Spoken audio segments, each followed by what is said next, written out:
قبر کی پہلی رات کا منظر کیسا ہوگا؟ حضرت ابو سعد خدری رضی اللہ تعالیٰ عنہ سے روایت ہے کہ سرور کائنات صلی اللہ علیہ وآلہ وسلم نے فرمایا، لوگو، لذتوں کو ختم کرنے والی موت کو کثرت سے یاد کیا کرو۔ قبر ہر دن اپنے مردوں سے خطاب کرتے ہوئے اعلان کرتی ہے، میں غربت اور تنہائی کا گھر ہوں، مٹی اور کیڑوں کا گھر ہوں۔ جب مومن کو دفن کیا جاتا ہے تو قبر سے مرحبا کہتے ہوئے خوشخبری سناتی ہے کہ میری پشت پر چلنے والوں، میں تو بڑا محبوب تھا، آج میں تیری ہو گئی اور تو میری طرف آ گیا، تو اب میرے احسان کو دیکھ لے گا۔ یہ کہہ کر قبر تا حد نگاہ کشیدہ ہو جاتی ہے اور جنت کا دروازہ اس کے لیے کھول دیا جاتا ہے، جہاں سے اس کو جنت کی تازہ ہوا آتی ہے۔ حضرت ابو ہریرہ رضی اللہ تعالیٰ عنہ کا بیان ہے کہ رسول اللہ صلی اللہ علیہ وآلہ وسلم ایک جنازے میں شریک ہوئے، پھر فرمایا، میں بھی آپ صلی اللہ علیہ وآلہ وسلم کے ہمراہ تھا۔ آپ صلی اللہ علیہ وآلہ وسلم ایک قبر کے پاس بیٹھ گئے اور فرمایا، یہ قبر ہر دن بآواز بلند کہتی ہے، اے آدم کی اولاد، تو کیوں مجھے بھول گیا؟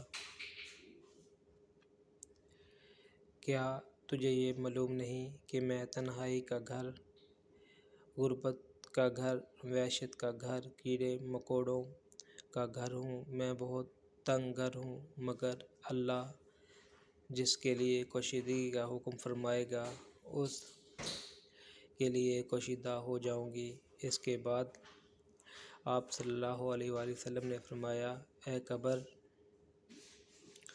تو یا تو جنت کا چمن ہے یا پھر آگ کا ایک تنور۔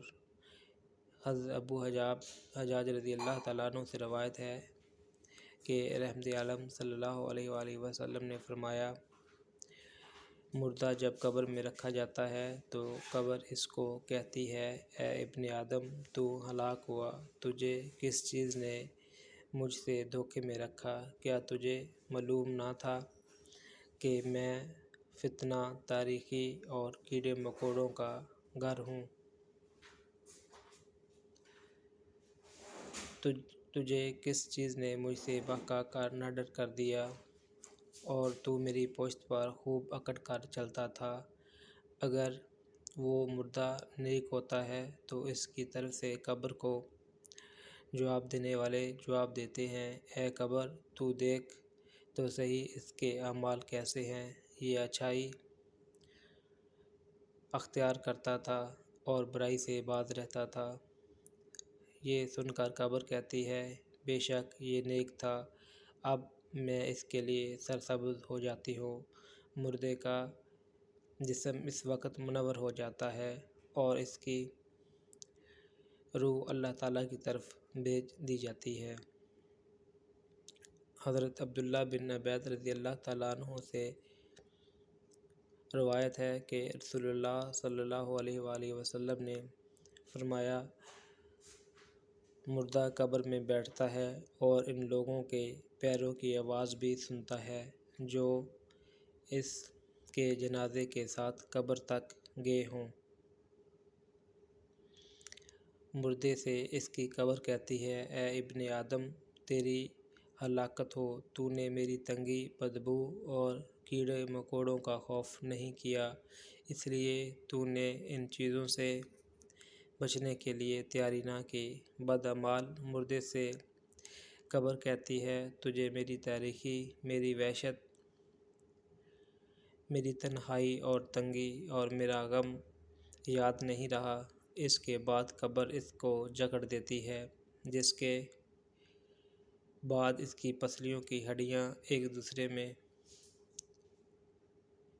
پیوست ہو جاتی ہیں،